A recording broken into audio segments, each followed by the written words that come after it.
Começa agora o Xadrez Verbal. Bom crepúsculo, ouvintes da Central 3. Que saudade que eu estava de vocês. Depois de uma licença paternidade de 5 dias, infelizmente é só isso que os papais recebem quando nasce a cria. Um beijo pro meu filho Martim Cazu, que está completando 2 semanas hoje, mas estou aqui novamente na companhia de vocês. Como disse Leandro e a mim, 2 semanas atrás, primeiro eu te desejo oi. Você já chegou com a rima, eu sei que você ficou pensando nisso. Não, foi aqui, é só improviso, tio. Só improviso, eu estava com saudade de você, da sua voz, da sua presença garbosa. Rolou um abraço gostoso aqui. Nossos ouvintes também, certamente, ou não, né? Já que o Leandro cumpriu muito bem o seu papel, inclusive estamos cogitando substituição a longo prazo, a gente vai te derrubar. A questão aqui é essa, estamos articulando. Não dá pra dormir no ponto aqui. Né? E, enfim, antes de tudo, mandar um abraço especialíssimo pro Kefrim Almeida, que é ouvinte, Gênio. Tornou-se um amigo, designer, para quem não viu, o podcast, o Xadrez Verbal como um todo, está com uma nova arte, está com uma nova identidade. Vocês podem ver todas as informações lá no site do Xadrez Verbal, inclusive o site dele, o perfil dele. E hoje também teremos um programa especial, um convidado especial, o Guga Chakra, colunista do Estadão, mestre em Relações Internacionais pela Universidade da Colômbia e colunista de política internacional da Globo News, né? Um convidado bastante especial. E agora vamos aos recadinhos dos leitores e pros leitores. Eu só, antes de abrir o espaço para os ouvintes, eu só queria mandar um abraço apertado para todos os ouvintes que mandaram mensagem de carinho pelo nascimento do meu filho. Eu não vou citar porque foram muitas mensagens, então agradeço a todos aí. O Martim agradece também. Ah, tá. Você fala por ele agora, é isso? Ele não fala ainda.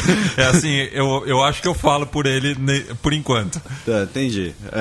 Enfim, um abraço pro João Paulo Inácio. Ele fez um comentário bastante interessante quando eu estava analisando o discurso de State of the Union do Obama, que o comentário do Obama sobre a China e o acordo transpacífico também foi uma indireta ao Trump. Eu não sabia, né, que o Trump, para variar, fez algumas declarações dizendo que esse acordo aos Estados Unidos se submetendo à China, né? Então, bom adendo dele.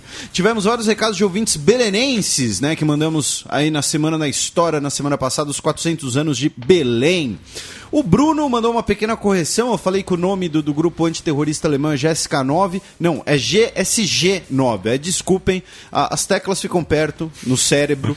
Então, alguns ouvintes comentaram que existe a possibilidade de um State of the Union no Brasil, né, que a presidência manda uma mensagem ao Congresso, porém, ao contrário dos Estados Unidos, não existe a tradição da própria presidência ler essa mensagem perante o Congresso, disso ser televisionado, transmitido, ou seja, não há a noção de a solenidade, o que, na minha opinião, justifica ainda mais o que eu falei, que é uma boa questão aí de democracia, né? Você coloca um debate mais amplo entre executivo, legislativo e opinião pública.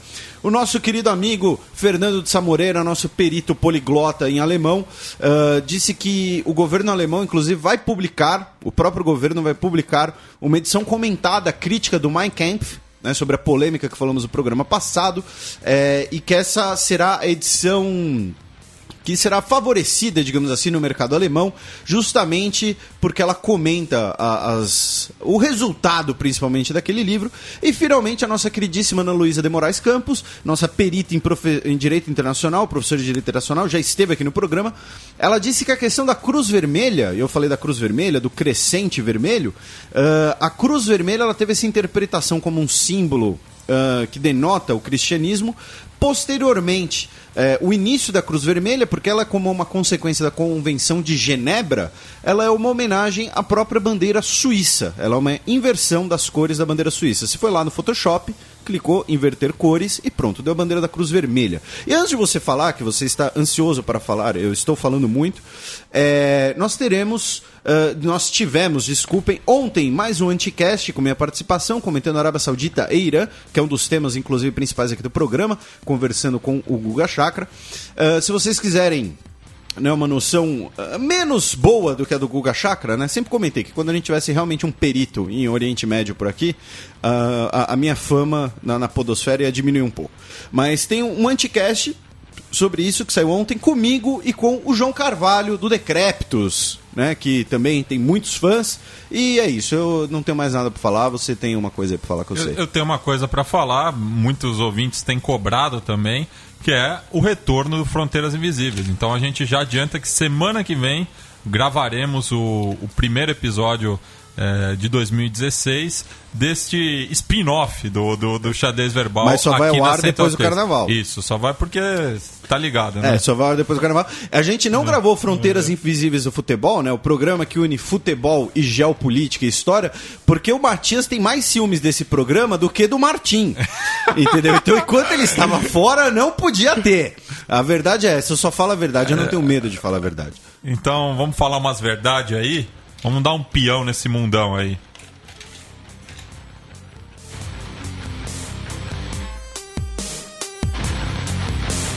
Giro de notícias. Notícia do último sábado, dia 16 de janeiro. Candidata pró-independência vence eleição em Taiwan. Alguns programas atrás comentamos, né, sobre a situação no Extremo Oriente, a tensão entre China e Taiwan. Os dois se consideram a China, né? Nós temos, teoricamente, apenas uma China. Porém, a candidata do Partido Progressivo Democrático, a Tsai Ing-wen, venceu as eleições de Taiwan. Ela é uma candidata pró-independência, um movimento pró-independência de Taiwan, uma independência de fato e de júri, né? Porque Taiwan é de fato independente, só não é perante o direito.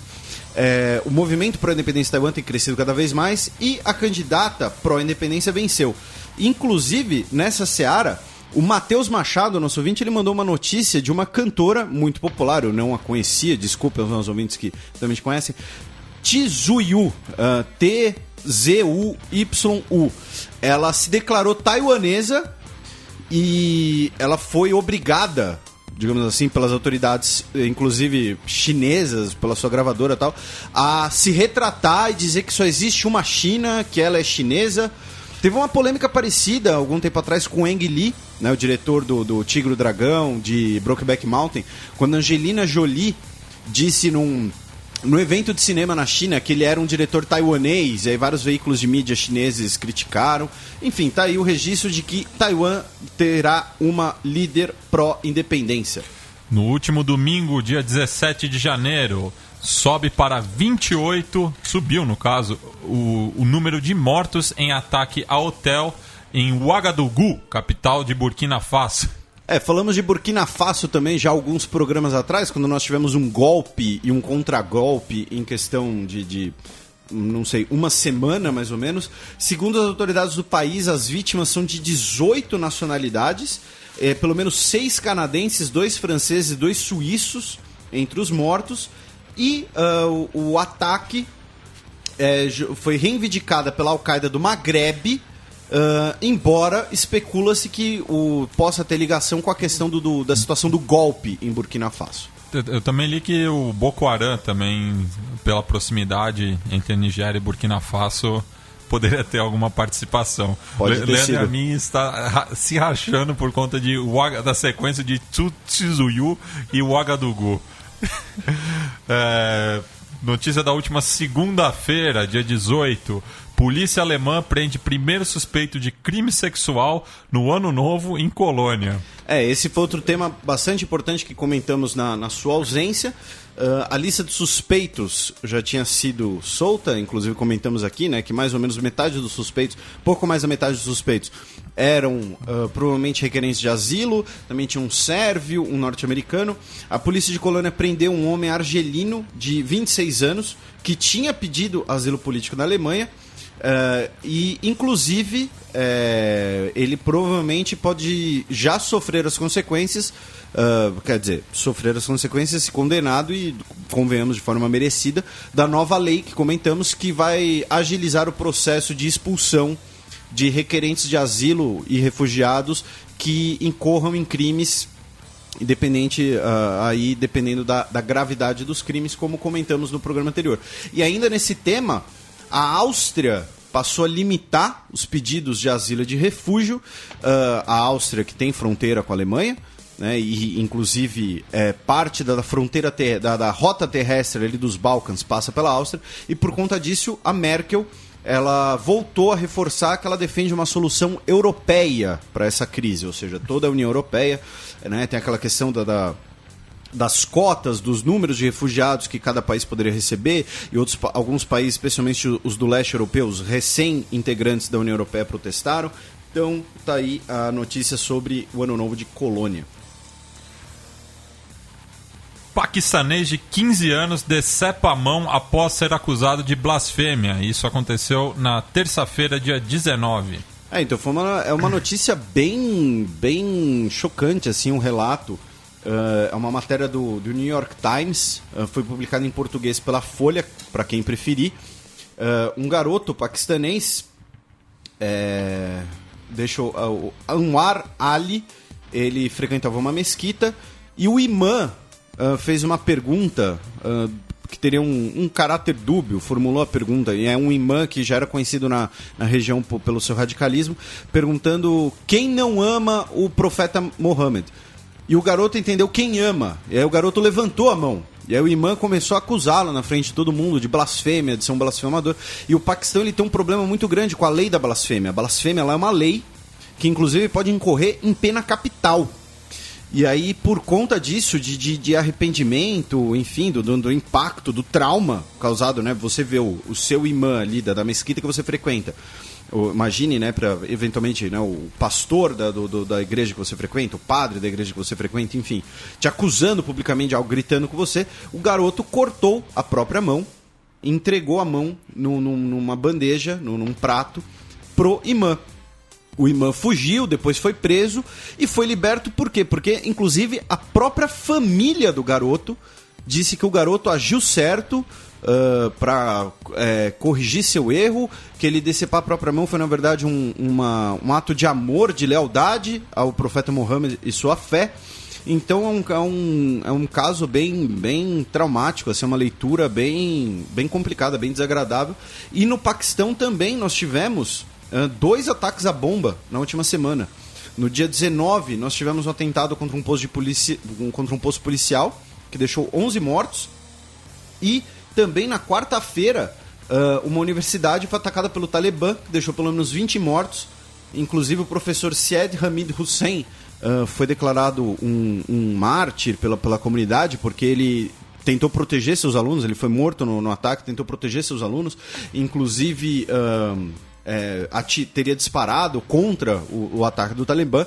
Lembrando que o Paquistão ele vive uma situação hoje um pouco mais delicada, né, com a força reconquistada pelo Talibã no Afeganistão vizinho. O Paquistão vive uma situação de mais radicalização ainda, já que inclusive é um dos países que é um dos principais locais de operação das forças dos Estados Unidos na região, né?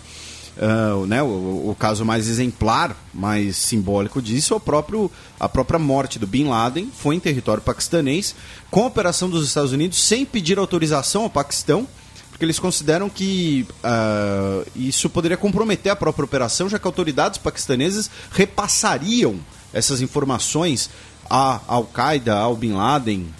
E agora nós temos o Talibã. Então a situação no Paquistão está radicalizando muito, inclusive pelo anti-americanismo, né?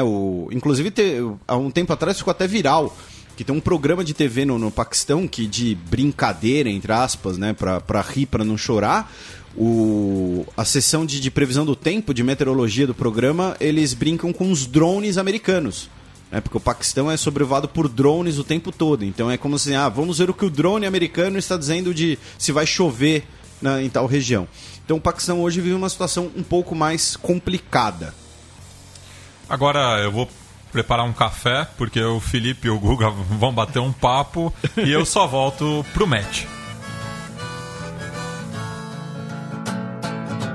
Coluna aberta. New York City, summer sweat, and the boys are rolling their cigarettes. The girls are singing into their phones, but by Na coluna aberta de hoje, recebemos aqui um convidado muito especial, Guga Chakra, comentarista de política internacional do Estadão, da Globo News, mestre em relações internacionais pela Universidade de Colômbia. Olá, Chakra, Guga Chakra, muito obrigado por ter aceitado o nosso convite, muito obrigado pelo seu tempo aqui na sua participação. Obrigado você pelo convite, Felipe. Vamos lá, estou a postos aqui. Vamos lá. Primeiro assunto, né, que talvez seja um dos mais recentes e que gerou muitas preocupações, e você como uma das principais referências sobre o Oriente Médio na imprensa brasileira, sempre brinco aqui com os meus ouvintes que quando você participasse aqui, provavelmente iria diminuir a nossa moral aqui do programa, mas como você vê esse rompimento da Arábia Saudita após as críticas do Irã, né, por conta da execução de um sheik xiita e os eventuais desdobramentos regionais da concretização desse rompimento entre Arábia Saudita e Irã? Olha, Felipe, a Arábia Saudita e o Irã já vem numa guerra fria há algumas décadas, né, que se agravou bastante nos últimos anos. Na verdade, não era tão ruim como é agora, mas sim foram dois países grandes ali para a região, com interesses geopolíticos ali no Oriente Médio, tanto Irã quanto a Arábia Saudita. E, de fato, a Arábia Saudita é majoritariamente sunita, seguindo uma vertente radical do islamismo sunita, que é o arabismo, enquanto o Irã é um país majoritariamente xiita, e mais do que isso, desde 79 tem uma teocracia no país, um regime que é um regime xiita, né? Lembrando que xiita não é sinônimo de radicalismo, né? Isso é uma coisa que os brasileiros fazem, mas que não necessariamente xiita, mas radical que sunita. Há xiitas radicais, xiitas moderados, é a mesma coisa entre os sunitas. Al-Qaeda, Talibã e ISIS são alguns dos grupos sunitas, não são xiitas e são extremamente radicais. Mas, enfim, eles iam nessa Guerra Fria que se acentuou bastante nos últimos anos. Mas não se acentuou em todos os lugares, porque o Irã não tem interesse geopolítico em absolutamente todo o Oriente Médio. O Irã tem um interesse geopolítico maior em países do Oriente Médio, onde há população xiita, no caso o Iraque, o Líbano e o Bahrein, ou que tem religiões com uma proximidade maior com os xiitas, que seria a etnia Houthi, segue uma religião que é próxima do islamismo xiita. E no caso da Síria é mais complexo, já que os alauítas, embora muita gente fala que sejam xiitas, eles não são xiitas, são bem diferentes ali nesse caso. Mas enfim, os dois têm interesses geopolíticos ali na região e já vinham se confrontando. O campo de batalha inicial era o Líbano e o Iraque. Mas durante a guerra da invasão americana, claro que ali era um contexto diferente, tinha uma superpotência envolvida, e a briga ficava muito concentrada ali no Líbano, com o Irã apoiando uma coalizão, a Arábia Saudita apoiando outra coalizão. Desde que os Estados Unidos saíram do Iraque, com o aumento da influência do Irã, primeiro no governo do Nur al-Maliki, agora no Haider al-Abad, isso começou a irritar ainda mais a Arábia Saudita. E também o apoio que o Irã deu a manifestantes em Bahrein, que são majoritariamente xiitas, contra a monarquia sunita dos Al-Khalifa, também irritou bastante a Arábia Saudita. E mais recentemente, ali no Iêmen, o apoio do Irã aos Houthis não foi tão grande quanto as pessoas dizem, mas houve um apoio e isso também irritou os sauditas, lembrando, claro, que tanto o Bahrein quanto o Iêmen têm fronteira com a Arábia Saudita, são partidos ali no quintal saudita, literalmente. Diferente do Iraque, que já é um país maior, um pouco mais complexo, e nunca foi quintal saudita, porque no passado tinha o Saddam. Sim. E, claro, tem a guerra da Síria, onde o Irã apoia o regime do Bashar al-Assad e a Arábia Saudita apoia grupos rebeldes, como o Jeish al-Islam, por exemplo. Então, eles também estão em lados antagônicos na guerra da Síria. Então, já tinha essa guerra fria entre os dois, apoiando diferentes grupos, seja no Líbano, no caso uma disputa política, seja na guerra da Síria, seja no Iraque, no caso ali também disputa política, seja nas manifestações em Bahrein, seja na guerra do Iêmen. Para complicar isso, houve a aproximação dos Estados Unidos com o Irã. Isso irritou profundamente a Arábia Saudita, porque o Irã é rival da Arábia Saudita, e quando os Estados Unidos se aproximam do Irã, claro que os Estados Unidos não reataram relações diplomáticas com o Irã, mas junto com as outras potências fizeram um acordo na área nuclear que pode voltar a fortalecer o Irã. Isso irritou bastante os sauditas. E os sauditas acham que, além dos Estados Unidos, eles acham que há uma conspiração, que os Estados Unidos querem mesmo fortalecer o Irã, primeiro pela questão do acordo econômico, segundo, de uma certa forma, na visão saudita dos Estados Unidos, sempre apoiarem governos pró-Irã no Iraque, seja o do Nur al-Malik, seja o do Haider al-Abadi, e que na visão saudita os Estados Unidos, embora formalmente não apoiem o regime do Bashar al-Assad, os Estados Unidos tolerem o Assad. Na visão saudita de muita gente, os Estados Unidos não fazem nada para derrubar o Assad, e os Estados Unidos, no fundo, querem a permanência do Assad no poder. Então, nessas três questões, aproximação com o Irã pelo acordo nuclear, apoio a governos pró-Irã no Iraque e não apoio, mas a tolerância do Assad, deixaram essa teoria na cabeça dos sauditas da aproximação dos americanos com o Irã, achando que o governo do Obama é pró-Irã. Então isso acirrou bastante. E isso tem deixado os sauditas loucos da vida. Eles acham que os Estados Unidos querem, de qualquer forma, fortalecer o Irã ali na região para enfraquecer os sauditas. E mais do que isso, eles acham que a questão dos fracking, das novas tecnologias de prospecção aqui nos Estados Unidos, visam fundamentalmente enfraquecer os sauditas. Então, pelo lado saudita, tem essa teoria não é teoria da conspiração, porque faz algum sentido, e pelo lado iraniano, o Irã acha que os Estados Unidos têm 2 pesos, 2 medidas, protegendo os sauditas, sendo que os principais grupos terroristas do seguem a mesma vertente do islamismo que os sauditas, seguem o wahhabismo dentro do islamismo sunita, o ISIS, o Boko Haram, o Al-Shabaab, a Al-Qaeda e o Irã, que é acusado de apoiar o terrorismo, sendo que o Irã não está envolvido em nenhum atentado terrorista fora do contexto da guerra do Iraque no século XXI, então isso irrita bastante os iranianos. Eles acham que os Estados Unidos apoiam os rebeldes na Síria contra o Assad para apoiar os sauditas, então também eles avaliam dessa forma. Eles dizem que os Estados Unidos armam os sauditas na guerra do Iêmen, quer dizer, cada lado enxerga de uma forma, mas é uma rivalidade muito grande entre 2 países que têm interesses geopolíticos na região e que seguem vertentes distintas do islamismo, o que por si só gera esse acirramento. Mas lembrando que nem sempre sunita é inimigo xiita, a gente não pode esquecer que na guerra Irã e Iraque, os xiitas do Iraque lutavam contra o Irã, é algo até, muita gente fala que é um ódio de séculos, tem, mas não tem, assim, no Líbano coexistiram bem por séculos, no Iraque também, então é um pouco mais complexo do que isso. E a questão da morte do Sheik, só para encerrar a resposta, a Arábia Saudita tem uma minoria xiita na província leste, que é a província rica em petróleo. Eles são cerca de 10% da população saudita e eles têm uma proximidade com o Irã, uma proximidade relativa. E a Arábia Saudita fez uma execução de 47 pessoas, incluiu entre eles esses sheiks. Foi mais por questão doméstica que a Arábia Saudita incluiu, para mostrar que ela não estava combatendo só, que os outros todos que a Arábia Saudita executou eram sunitas, né? E a Arábia Saudita não queria dar corda para o grupo Estado Islâmico, para o ISIS, dizer que a Arábia Saudita mata só sunitas, embora a Arábia Saudita seja sunita, então eles contrabalancearam matando um xiita. Literalmente foi uma equação. Eles sabiam que irritaria o Irã, eles sabiam tudo isso que poderia ocorrer. Mas a Arábia Saudita, no entanto, diz que está cedendo em muitas questões. Por exemplo, no Líbano, a Arábia Saudita aceitou recentemente que o candidato fosse o Frangieh. O Frangieh é um dos melhores amigos do Bashar al-Assad. Agora, provavelmente, vai ser o Michel Aoun, depois a gente vai falar disso até, mas a Arábia Saudita fez, de uma certa forma, uma concessão. Então está aí essa rivalidade com 2 discursos que os argumentos dos 2 até têm lógica. E, Guga, essa sua resposta, ela além de bastante completa, ela deixa diversos fios para outros temas. E o próximo vai ser justamente, né, como você comentou, o Líbano.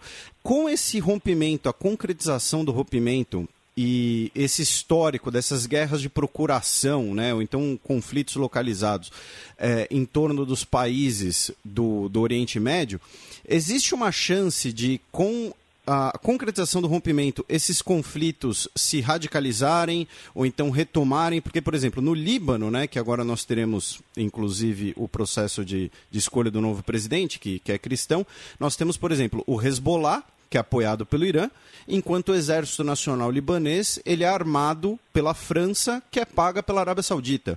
Então, qual a chance desse rompimento afetar a situação no Líbano, que é um país que hoje está numa situação relativamente delicada pela proximidade com a guerra na Síria? Olha, o Líbano ele é diferente da maior parte dos países do mundo por ser um dos raros países do mundo onde não há maioria religiosa. Há pluralidades. Então é um país que tem muçulmanos, os muçulmanos seriam cerca de 60% da população, você tem xiitas e sunitas. E os outros 40% são sunitas, xiitas, drusos e alauítas. E os outros 40% são cristãos. A maioria dos cristãos são maronitas, com minorias ortodoxas e melquitas. Mas basicamente teria um terço de xiita, um pouco mais, um terço de cristão, um terço de sunita, um pouco menos, e ali um restante cristão maronita, quando eu falei um terço cristão. Daí o restante entre cristão ortodoxo, armênio, um pouco de druso e alauíta. O poder no Líbano se divide assim: o presidente do Líbano tem que ser cristão maronita. O primeiro-ministro do Líbano tem que ser muçulmano sunita. O presidente do parlamento do Líbano tem que ser muçulmano xiita. O parlamento do Líbano é metade cristão, metade muçulmano, com subdivisões entre xiitas, sunitas, alauítas e drusos no lado muçulmano, e entre cristão maronita, ortodoxo, melquita, assírio, siríaco e católico, se bem que melquita que seria o cabo, mas enfim, do outro lado.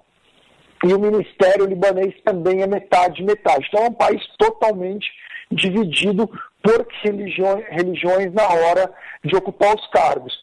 Só que a votação é por listas de acordo com o distrito que você mora. Então tem um distrito que se elege 2 deputados sunitas, um xiita, 2 cristãos. Então varia de acordo com a região. E essas listas incluem membros de diferentes religiões. Então as coalizões partidárias tem que ter basicamente de pessoas de todas as religiões para você conseguir eleger. Mas hoje existem 2 principais coalizões no Líbano. A 14 de março, que é controlada pelo grupo Musqataba ou Futura, né? Que é um grupo do Saad Hariri, que são sunitas, com partidos cristãos, do Samir Jaja, do Gemayel, por exemplo. E do outro lado você tem o grupo 8 de março, que é liderado pelos cristãos do Michel Aoun, com o apoio dos xiitas do Hezbollah e da Amal. Então você tem de um lado sunitas e alguns cristãos, e do outro lado xiitas e também alguns cristãos. E no meio os drusos, que não estão com ninguém. Essa divisão vem há quase 10 anos entre esses 2 lados, que ficam ali disputando poder, e em alguns momentos fazem governo de união nacional, como agora. E a grande questão, nesse momento, antes da eleição presidencial, só para deixar claro, de fato um lado é aliado da Arábia Saudita e de fato o outro é aliado do Irã. Um lado, na guerra da Síria, teria uma proximidade maior com os rebeldes, mas não tanto mais. O lado que é a 14 de março dos sunitas, de alguns cristãos, hoje eles estão mais neutros na guerra da Síria. O outro lado é bem próximo do Assad, visto que o Hezbollah apoia o regime do Assad. E a questão das Forças Armadas que você colocou, as Forças Armadas no Líbano, na verdade, eles contam com o apoio de todo mundo. E o chefe das Forças Armadas tem que ser, inclusive, cristão maronita, né? Mas eles têm ligação com todo mundo. Embora eles sejam armados pela França e pelos Estados Unidos, eles têm uma boa relação com o Hezbollah e agem muito em coordenação com o Hezbollah. Então, não há atrito entre o exército e o Hezbollah. E o Líbano, como um todo, busca evitar a guerra civil, porque é mais fácil evitar a guerra civil no Líbano do que na Síria. Primeiro que os libaneses têm histórico de guerra civil e eles sabem que guerra civil é pior do que não guerra civil. Todo mundo perde numa guerra civil. Eles sabem disso porque eles passaram por uma guerra civil. Então eles não vão querer perder de novo, ainda mais com um país reconstruído, tudo. Não é do interesse de ninguém uma nova guerra civil. Em segundo lugar, porque as lideranças libanesas são muito claras, você sabe quem é o líder de cada agrupamento. Em momentos de tensão, eles se sentam à mesa e conseguem apaziguar os ânimos. Então, você vai ter pelo lado dos xiitas o Sheikh Nasrallah representa o Hezbollah, o Nadir Berri representa Mal. Entre os cristãos, você tem o Michel Aoun, o Jaja, mais o patriarca maronita. Entre os sunitas, você tem o Saad Hariri. Entre os drusos, o Ali Jumblat, o Arslan em menor escala. Então, você consegue sentar à mesa e todo mundo fala, olha, vamos sentar e vamos amenizar os ânimos.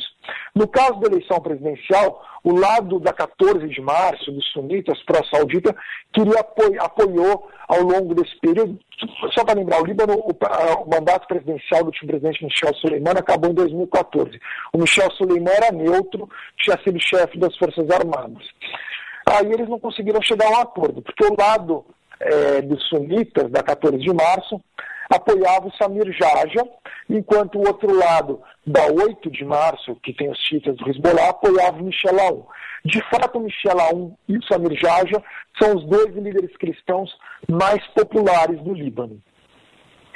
Mas nenhum deles conseguia 50%. Por quê?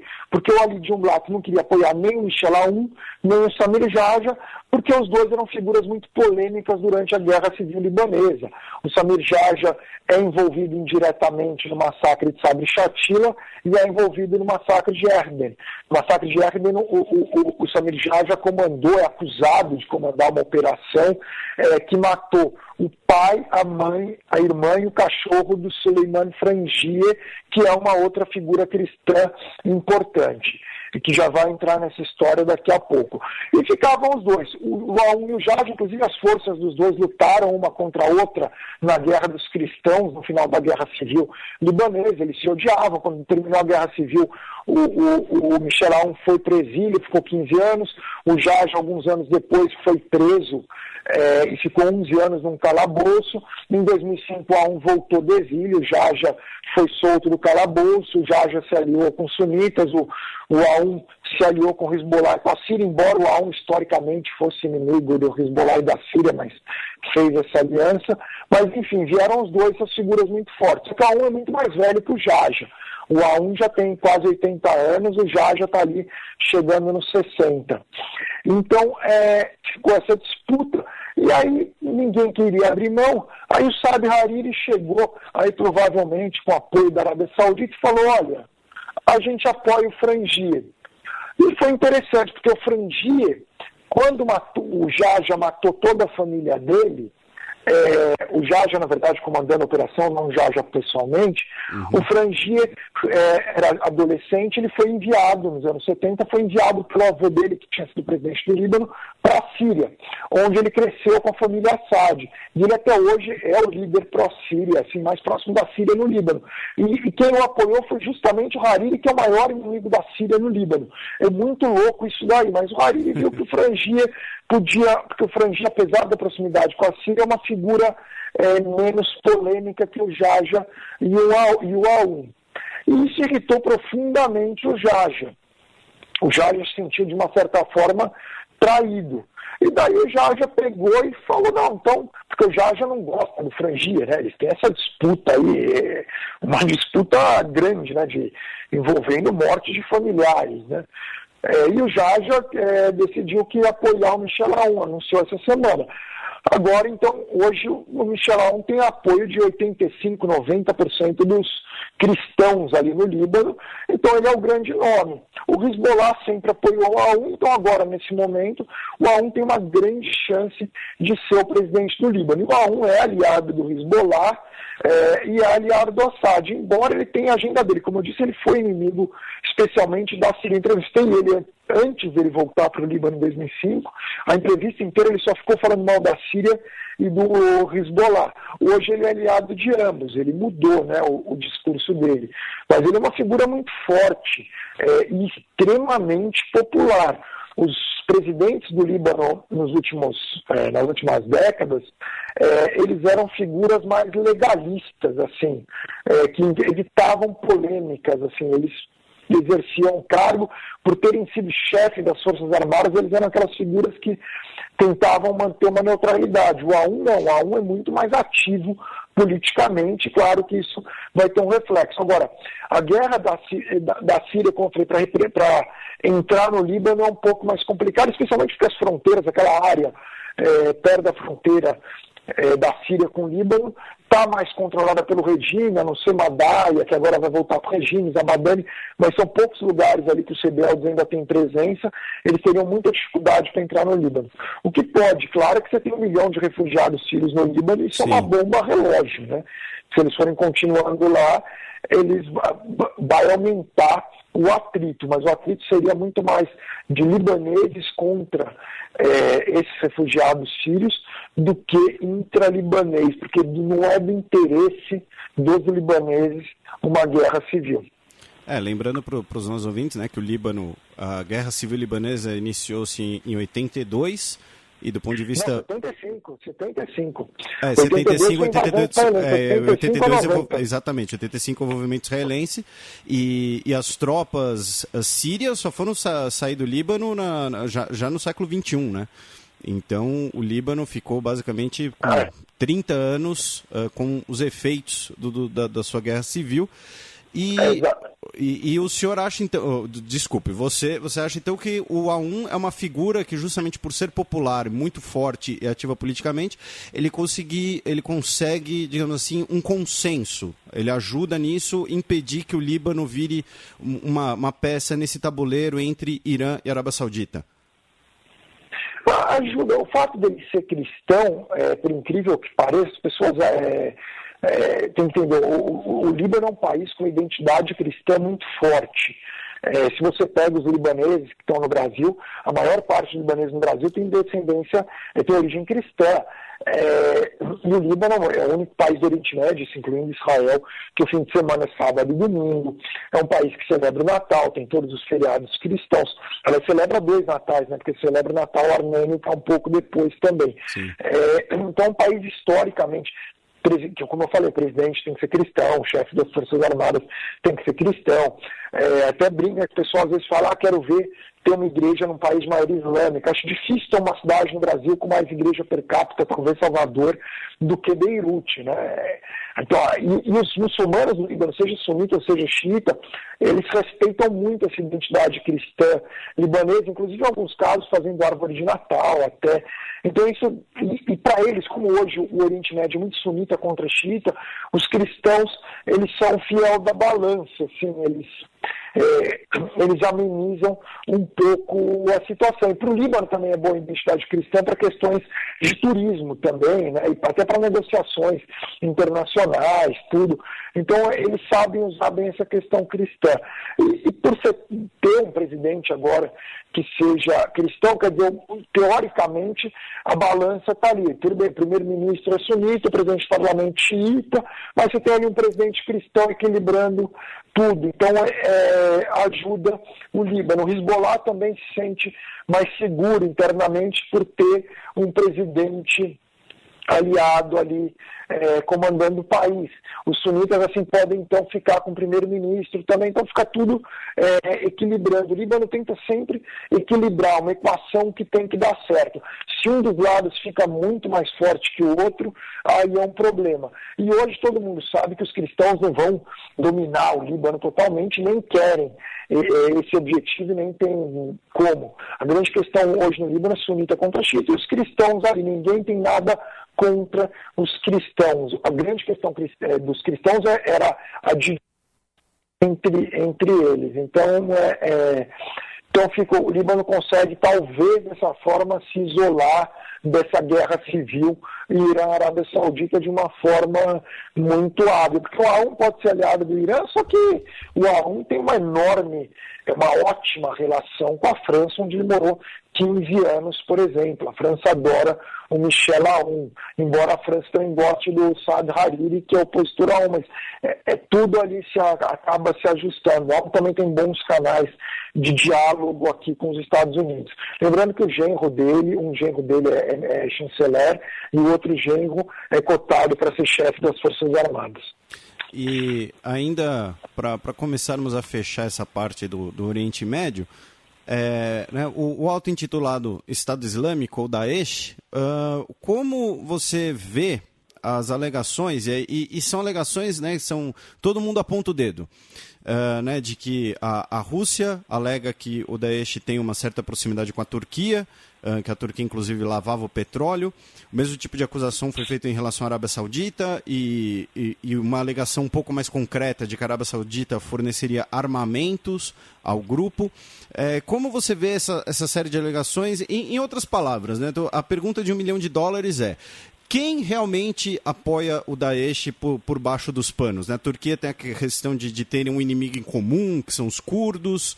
Enfim, o que é teoria da conspiração, o que é só alegação e o que tem de mais substancial nisso? Olha, o Daesh, o ISIS, né, Grupo Estado Islâmico, ele é Al-Qaeda no Iraque. Literalmente, não tem o que tirar nem pôr. É a Al-Qaeda do Iraque que entrou na Síria e hoje está entre a Síria e o Iraque. É um grupo que surgiu a partir da Al-Qaeda, claro, durante a guerra no Iraque, né, depois da invasão americana. Na época, a Al-Qaeda não tinha presença no Iraque, a Al-Qaeda era mais forte no Paquistão e no Afeganistão, mas a partir do caos que se instalou, surgiu a Al-Qaeda no Iraque. E como muitos membros da Al-Qaeda foram presos, juntos com membros do regime do Saddam, muitos membros do regime do Saddam se radicalizaram nas prisões, eram pessoas hábeis militarmente, e eles eram inimigos da Al-Qaeda no passado, mas nesse período acabaram indo para a Al-Qaeda no Iraque, depois todos acabaram fugindo, foram soltos, em uma série de episódios ali no final da guerra do Iraque, se juntaram e aproveitaram o caos da guerra civil na Síria para entrarem na Síria. Quando eles entraram na Síria, eles ainda, teoricamente entraram como Al-Qaeda no Iraque, só que o centro de poder da Al-Qaeda lá no Paquistão, né, falou que a Al-Qaeda na Síria era a Frente Nusra, né, e que eles não eram, eles decidiram se emancipar. O Bagdad se emancipou e se transformou no grupo Estado Islâmico no Iraque, na Síria ISIS, na sigla em inglês, ou Daesh, na sigla em árabe. Esse grupo recebeu inicialmente apoio de alguns. Tem que lembrar que em países como a Arábia Saudita tem vários centros de poder, não receberam necessariamente do governo saudita, mas ligados a serviços de inteligência.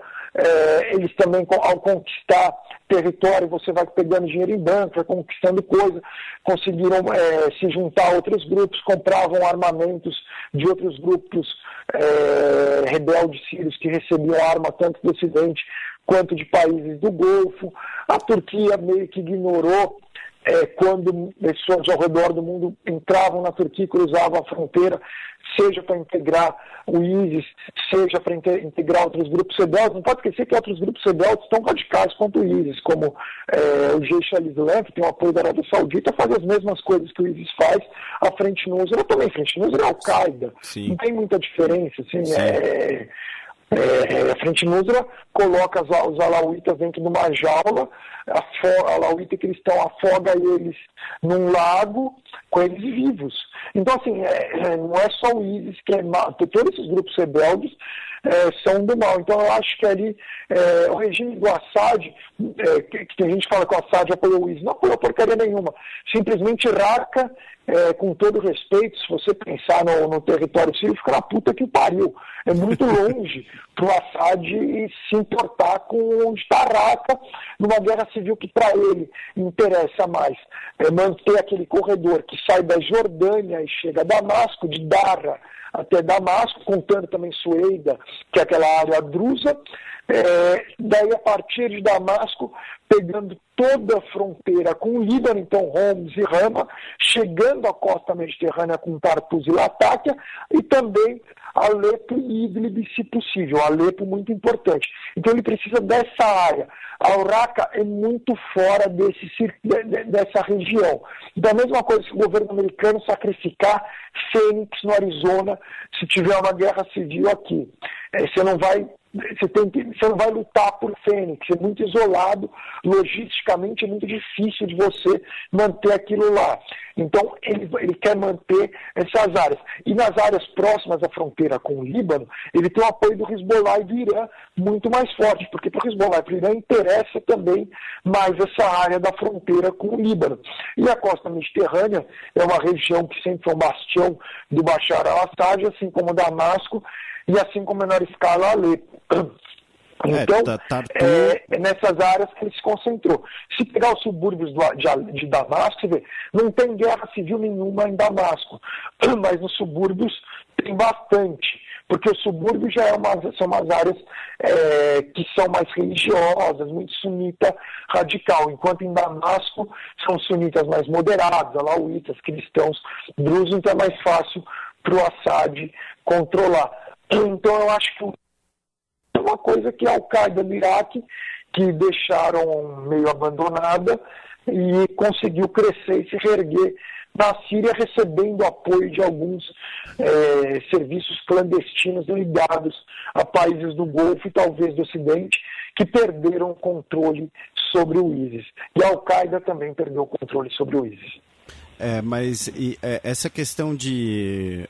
antes, né, você comentou, né, por exemplo, a questão da região litorânea da Síria, né, para os nossos ouvintes, por exemplo, a cidade de Tartu, que você mencionou, é onde a Rússia tem uma onde tem a base militar. Exatamente, tem uma base desde os tempos soviéticos, que é muito importante para a Rússia, porque é uma base em águas permanentemente quentes. Mas em relação aos elos financeiros, aos elos econômicos, hoje dá para dizer, com alguma substância, quem financia ou quem, por exemplo, lava o petróleo do Daesh, alguma coisa assim? Olha, segundo a Secretaria do Tesouro americano, tinham dois ali, sírios cristãos, que faziam a negociação de intermediários, comprando petróleo do ISIS e vendendo para o regime sírio. Isso foi o que eu vi, talvez para a Turquia também. Tem pessoas, quando tem uma guerra, assim, muita gente ganha dinheiro, traficante de arma, traficante de petróleo, traficante de comida, de remédio, tem todo um mercado negro que gera fortunas. Então são pessoas que não têm ideologia nenhuma, que aproveitam desse cenário, então elas conseguem contatos com o ISIS e contatos com o outro lado, não é nenhuma organização governamental, nada ligado ao governo, eles fazem esse meio de campo, assim, então o cara consegue chegar lá, negociar e comprar. O dinheiro do ISIS vem muito, por exemplo, do dinheiro que eles pegaram de bancos, por exemplo, quando você pega Mossul, segunda cidade do Iraque, tinha centenas de milhões de dólares em bancos. Eles pegaram esse dinheiro e extorsão, que é basicamente imposto, né, que eles cobram extorsão dos lugares que eles assumem o controle. Então você tem uma padaria, você tem que pagar 30% do teu faturamento para o ISIS. Então funciona mais ou menos assim. Então eles se autofinanciam hoje. No início, como eu disse, provavelmente serviços de inteligência clandestinos de países do Golfo ou talvez do Ocidente tenham financiado. Inclusive, recentemente, os Estados Unidos explodiu um depósito com 200 milhões de dólares em dinheiro vivo, né? Teve essa notícia. É vivo, o dinheiro é vivo. E então, agora, saindo do nosso querido e sempre, ao mesmo tempo, fascinante e confuso Oriente Médio, eu recomendo para todos os nossos ouvintes que se interessam pela política dos Estados Unidos e que não se interessam, mas sabem a importância disso, acompanhar o Twitter do Guga Chakra, porque ele é comentarista em tempo real dos debates das primárias presidenciais nos Estados Unidos. E entrando nesse assunto, Guga, que você certamente domina muito bem, como você vê as primárias dos Estados Unidos, né? Você esses dias repercutiu bastante a crítica ao Trump, né? De que ele foi chamado de jerk, recebeu o apoio da Sarah Palin, e principalmente, aí não vai ter como ficar em cima do muro, qual o seu palpite de quem disputará a eleição? Olha, essa eleição é bem complicada. Historicamente, assim, o partido republicano sempre tem uma figura um pouco mais forte e tal. Nem sempre, mas foi assim com o Bush pai em 92, em 88, quer dizer, que ele era vice-presidente do Reagan, daí praticamente ele votou automaticamente. Em 92 ele foi candidato à reeleição. Em 96 Bob Dole era favorito, em 2000 o George W. Bush era favorito, em 2004 foi a reeleição. Em 2008 McCain não era tão favorito, é interessante isso, o Giuliani era favorito, mas McCain era uma figura do establishment e que já tinha disputado primária, tudo um herói de guerra do Vietnã, um senador há muitas décadas, uma figura extremamente respeitada. E na última eleição o Romney, né, que tinha sido governador de Massachusetts, outra figura do establishment republicano. Dessa vez o Partido Republicano tem uma figura que nem é do partido liderando as pesquisas, que é o Donald Trump. Ele é hoje, não tem como dizer que não, é o favorito. Até um pouco tempo atrás não era, ele é o favorito, mas é interessante que ele não tem o apoio de ninguém do establishment republicano. O que é o establishment republicano? Primeiros políticos republicanos com cargos eletivos. Nenhum governador republicano, nenhum senador republicano e nenhum deputado republicano apoia o Trump. Nenhum think tank ligado ao Partido Republicano em Washington apoia o Trump. Nenhum dos grandes órgãos de imprensa republicanos tradicionais, Weekly Standard, National Review, ou Wall Street Journal mesmo, ou a Fox News apoia o Trump. Ele não tem o apoio de ninguém do establishment republicano. Mas com um discurso extremista, radical, especialmente em questões ligadas à imigração ou questões ligadas a combate ao terrorismo, ele conseguiu incendiar uma base republicana, em geral pessoas menos educadas, educadas no sentido de não ter educação, não foram para a universidade na maior parte das vezes, que acabaram apoiando o Trump. Então ele está em primeiro lugar. O segundo colocado, o Ted Cruz, também é uma figura diferente do que a gente vê tradicionalmente no Partido Republicano. Sempre tem uma figura mais conservadora, religiosa, que acaba indo bem nas primárias. O Huckabee em 2008, o Santorum em 2012, por exemplo. Aliás, os dois estão disputando agora. Só que o Ted Cruz é senador, só que é um senador que nenhum outro senador o apoia nas primárias. Ele não se dá bem com absolutamente ninguém no Senado americano.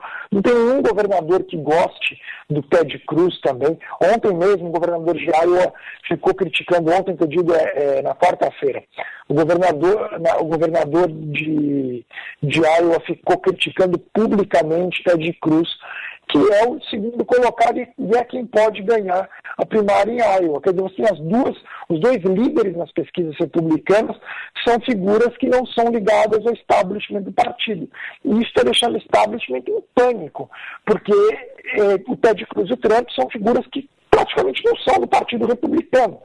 Não é como você ter o Romney como candidato. Quem o Partido Republicano gostaria que fosse o candidato? O Partido Republicano tem 4 nomes. O Jeb Bush era o preferido do establishment. Quando foi governador da Flórida, 2 mandatos, teve um desempenho bom quando era governador, é uma figura moderada em algumas questões, consegue atrair o eleitorado hispânico, porque é casado com uma mexicana, fala espanhol fluente, morou no México e na Venezuela, está sempre dando entrevista para a Univision, para os canais hispânicos, para as rádios hispânicas, então ele tem uma penetração muito grande, levaria a Flórida. Ele tem um problema grande dele é o sobrenome Bush, que ainda é muito associado ao irmão, e seria o terceiro presidente Bush, mas era o nome principal do establishment republicano.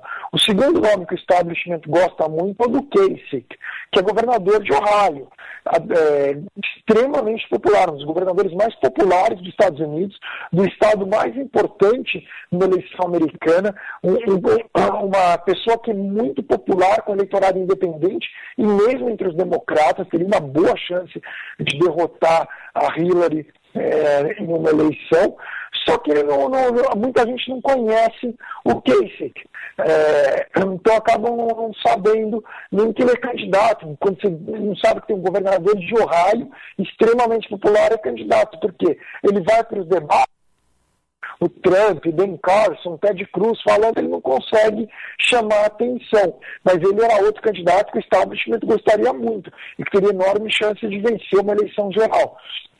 O terceiro candidato que o establishment gosta é o Chris Christie, governador de New Jersey, mas que é um pouco queimado porque a economia de New Jersey piorou muito, embora ele tenha muito carisma, mas a economia está indo mal e ele tem um escândalo envolvendo uma história da ponte, aqui que ele mandou fechar a ponte para punir um prefeito, uma história de Tony Soprano, mas, bom, tem dificuldade.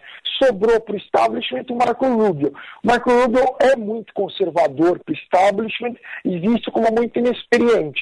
Só que eles aceitam o Rubio porque eles acham que o Rubio é a melhor alternativa, com mais chances de vencer o Ted Cruz e o Trump. Então, o Partido Republicano está desesperado e tem uma chance de, no final, o Trump ou o Ted Cruz serem os candidatos, e se isso ocorrer, provavelmente o Partido Democrata vai eleger o futuro presidente dos Estados Unidos, a não ser que sim, tem um atentado terrorista próximo da eleição, isso sempre pode mudar o cenário, um atentado terrorista de grandes proporções, não tem como saber se vai ter ou não, embora de grandes proporções seja improvável, e atentado de lobo solitário como San Bernardino seja extremamente provável. Então, tem uma... Agora, no lado democrata, embora a imprensa, muito para gerar audiência, venha falando do Sanders e haja, sim, uma chance do Sanders ganhar tanto New Hampshire quanto ganhar Iowa, a Hillary Clinton provavelmente vai ser a candidata no final. Se for o Sanders contra o Trump, vai ser basicamente um fascista contra um socialista nos Estados Unidos 70 anos depois da Segunda Guerra Mundial. Parece uma loucura, mas isso aconteceria. Mas é improvável que seja o Sanders, a não ser que tenha um mega escândalo envolvendo a Hillary. O Sanders vai ganhar muitos estados na primária, mas ele não vai ser o candidato, provavelmente. Se tiver um escândalo envolvendo a Hillary, aí pode ser. Mas tende a ser a Hillary. A Hillary é uma candidata imperfeita, porque ela realmente já tem muitos escândalos ligados à figura dela. Ela foi secretária de Estado, mas se comparar ela com John Kerry, os dois do governo Obama, visivelmente o John Kerry fez mais do que ela, né? Então ela não tem um histórico muito bom nem como secretária de Estado, tem uma figura muito desgastada. Mas se for contra o Trump ou o Ted Cruz, no final das contas, com todas as ressalvas, ela tende a ser eleita. Claro que tudo decide no final nos swing states, Ohio, Flórida, Virgínia, Wisconsin, mas ela tende a ser eleita porque o eleitorado independente tem muita aversão ao Trump e ao Ted Cruz. Se o candidato for o Rubio ou outro republicano, aí a balança já muda um pouco. Então, gostei que não fugiu da raia, não apenas deu o seu palpite de quem vai concorrer, como quem vai ganhar. Guga... eu acho que no final, honestamente que o Trump vai ser a não ser que eu acho que o Trump tende a ser o candidato republicano, tende a ser, mas eu não cravo ainda. E a Hillary vai ser a candidata democrata, e eu acho que a Hillary vai ser presidente dos Estados Unidos, a não ser que haja um efeito Black Swan, seja um atentado terrorista ou seja algum colapso financeiro econômico de proporções globais similar a 2008, aí também muda o cenário, claro, não tem... Aí o efeito Black Swan não tem como saber, né? Guga, estamos chegando, né, nos momentos finais e todo convidado, né, todo programa, eu e o Matias damos cada um uma dica cultural aqui no programa, no quadro Sétimo Selo, e toda vez que recebemos um convidado pedimos o mesmo, né? E então qual seria a sua dica cultural? Pode ser um filme, um livro, uma música, o que você preferir para os nossos ouvintes. Um filme, bom, vamos lá, dá para... O que você Primeiro preferir? Quero dar uma dica de um site para acompanhar a eleição americana. É o 538.com. É do Nate Silver, que é aquele jornalista de estatística, especialista em estatística, que era do New York Times, mas fez esse site ligado à ABC e à ESPN, fala tanto de esporte quanto de política, e ele tem todas as projeções que ele leva em consideração, um monte de pesquisa, um monte de coisa para dar as projeções de quem são os favoritos nas primárias americanas. É mais análise mesmo de números, muito legal, e também faz da NFL para quem gosta de acompanhar esportes, para quem gosta de acompanhar futebol americano.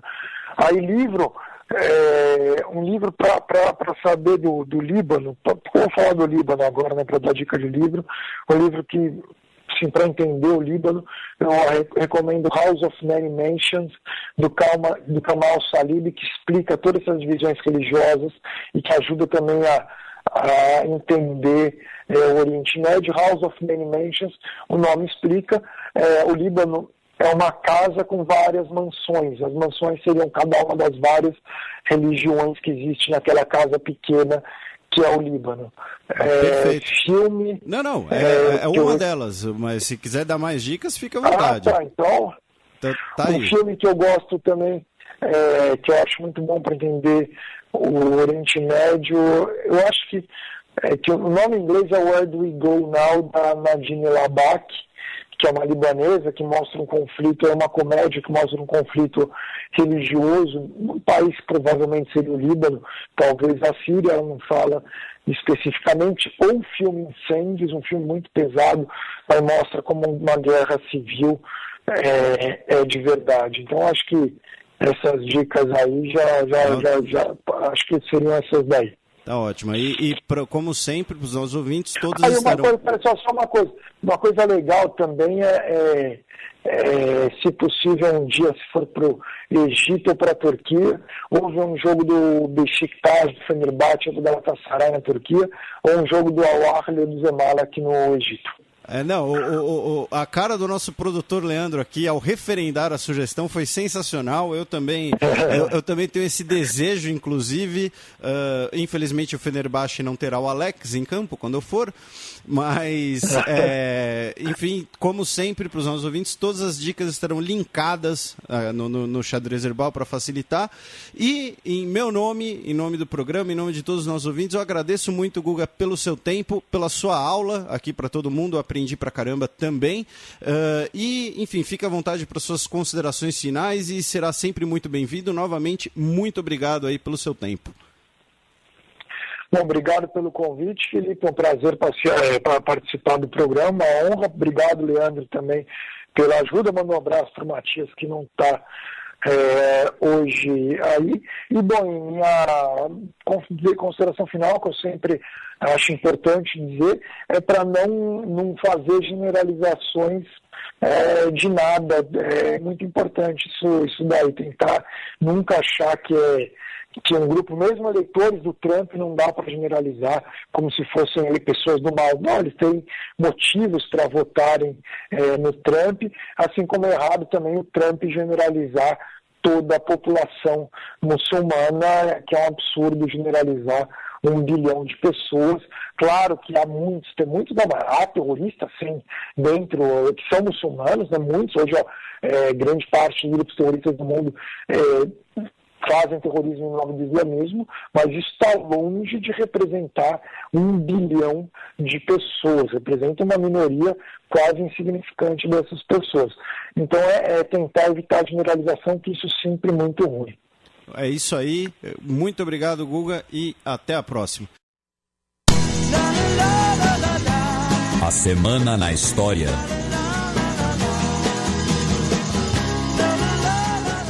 Me corrigindo anteriormente, eu volto agora pro nosso quadro das efemérides da semana. E gostou do papo, Matias? Ótimo. Curtiu? Um baita do papo. Você viu, né? E o que dá conversar com alguém que entende do assunto? E, enfim, novamente, repito, meu muito obrigado aí ao Guga Chakra por ter topado o nosso convite. E vamos ver se o palpite dele sobre as eleições americanas se concretiza. Ao contrário dos palpites de outras pessoas em relação às eleições argentinas. Tá 1-1. Não, eu acertei, eu errei nas eleições argentinas, mas acertei do Tsipras. Não, tudo bem, mas... 1-1. Mas, errou, eu tô aqui te sacaneando. Qual foi o palpite do Guga? O palpite do Guga foi que a eleição em si será entre Hillary e Trump, e a Hillary vence. Eu no ano passado eu tinha falado que ia ser Clinton e Bush de novo, né? Eu falei isso também. Eu falei que ia ser Hillary contra Jeb Bush. E o Guga disse, né, que o Jeb Bush era o preferido do establishment republicano. Então eu fui com o establishment, cara. Estão me contrariando. Você tá indo na onda dos caras. Mas, né, o Donald Trump tá aí, né? A gente vai falar um pouquinho dele mais pra frente. Mas atualmente eu acho que é Clinton e Cruz. Mas ainda tem muito chão, né? O Sanders está crescendo também. Enfim, a gente vai falar disso mais pra... Fala das datas, Vamos aí, falar apresentador. das datas, já não estamos no presente, estamos no passado agora, né? 22 de janeiro de 1506, há 510 anos atrás, era criada a Guarda Suíça Papal. Que hoje muita gente acha que é apenas uma questão turística, né? Eles usam aqueles uniformes renascentistas desenhados pelo Da Vinci. Porém, primeiro, a guarda suíça, né, os 150 homens que compõem a guarda pessoal do Papa, eles são altamente treinados, são altamente equipados, né? Quando você vê eles correndo ali em volta do Papa Móvel e tal, eles têm treinamento antiterror, caso alguém, sei lá, invada a Basílica de São Pedro e tome o Papa como refém, alguma coisa assim. E, há 500 anos atrás, foi criada a Guarda Suíça Papal num período, né, durante uns 400 anos, que os suíços eram muito famosos, né? A principal commodity da Suíça ainda não eram os relógios, ainda não era o chocolate, eram os mercenários, né? Então vários países tinham guardas suíças e aí o Vaticano estabeleceu a sua própria também. 18 de janeiro de 1871, há 145 anos atrás, Guilherme I é proclamado o primeiro imperador alemão. Foi quando nós tivemos o estabelecimento do Segundo Reich. O Fernando de Samoreira vai cornetar minha pronúncia, certamente. E ele foi proclamado imperador alemão. Um abraço pro Bismarck. Ele foi proclamado imperador alemão no Salão dos Espelhos do Palácio de Versalhes, né, uma das grandes humilhações da história francesa. Uma das tantas humilhações. Como consequência aí da Guerra Franco-Prussiana. Né, que, como você lembrou, foi um artífice diplomático muito interessante do Bismarck, e é a origem do revanchismo que resultaria na Primeira Guerra Mundial. 22 de janeiro, só que agora de 1901, há 115 anos atrás, morria a Rainha Vitória. Se você já ouviu falar em período vitoriano, se você já leu, enfim, trocentos livros, viu trocentos filmes, aqueles filmes de Império Britânico, Império onde o Sol nunca se põe, se você já jogou Victoria, enfim, né, a Rainha Vitória, que até pouquíssimo tempo atrás, quando a Rainha Elizabeth quebrou seu recorde, foi a monarca que ficou mais tempo no trono inglês, 62 anos e alguns meses, ela definiu uma era, né, a era vitoriana. Ela morreu em 1901, e inclusive dizem que é justamente a sua morte que colabora também com o deterioramento das relações internacionais na Europa, que resultaria nas crises que resultariam na Primeira Guerra Mundial. Lembrando, uma coisa que eu sempre costumo falar aqui no canal do Xadrez Herbal, que é bastante interessante, que o czar da Rússia, o Kaiser da Alemanha e o rei da Inglaterra, os três, durante a Primeira Guerra Mundial, os três eram primos e netos da Rainha Vitória, né? Então tem um quesinho aí de treta de família na Primeira Guerra Mundial. Agora sim, vamos passar para o match.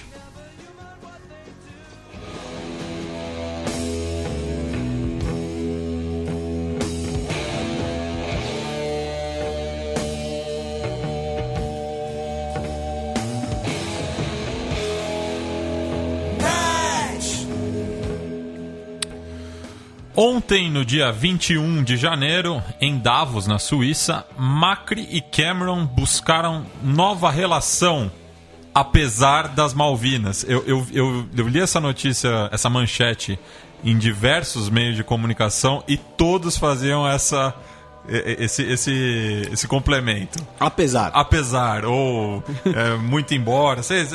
Enfim, as Malvinas estavam presentes no encontro entre Maurício Macri e David Cameron. Então, eu tenho três coisas para falar aqui. A primeira é, muitos ouvintes nossos perguntaram, vocês vão falar de Davos? Vamos falar de Davos? Obviamente vamos falar de Davos, porém provavelmente no próximo programa, quando nós tivermos conclusões, inclusive pretendemos chamar alguém para comentar junto com a gente, algum convidado da área mais de economia, não apenas da área de política.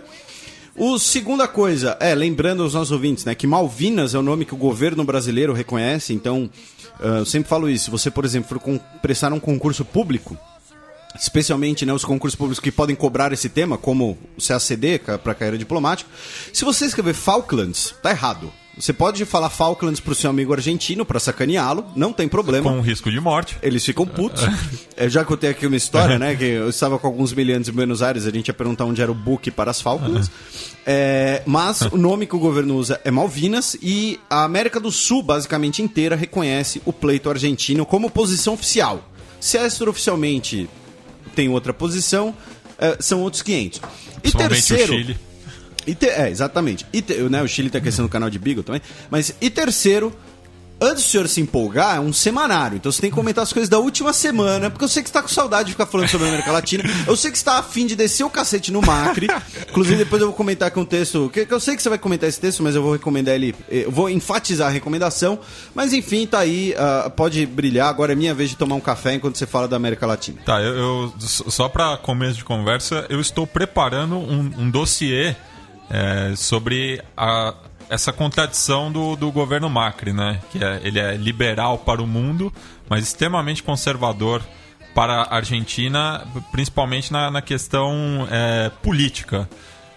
Não tanto econômica, mas a política na Argentina está num momento delicado, já que o país se encontra bastante dividido. Mas falando dessa questão do Macri e do Cameron, acredito que o Macri era o candidato favorito do governo do Reino Unido para a presidência da Argentina, já que em 2013, tanto o Macri como o Massa, eles eram desejados pela Inglaterra para a negociação das Malvinas.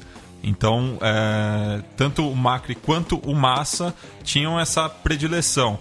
E isso não é à toa, porque em 2014 também o Macri, enquanto chefe de governo da cidade de Buenos Aires, ele mudou o nome da rua 2 de Abril, no bairro de Agronomia, ali no noroeste, né, da capital federal. A rua 2 de Abril tem esse nome porque foi o dia de desembarque das tropas argentinas no arquipélago. Ele mudou o nome da rua 2 de Abril para o nome anterior dela, que é justamente Rua Inglaterra. Meu Deus! Então, o simbolismo em dobro. O simbolismo em dobro.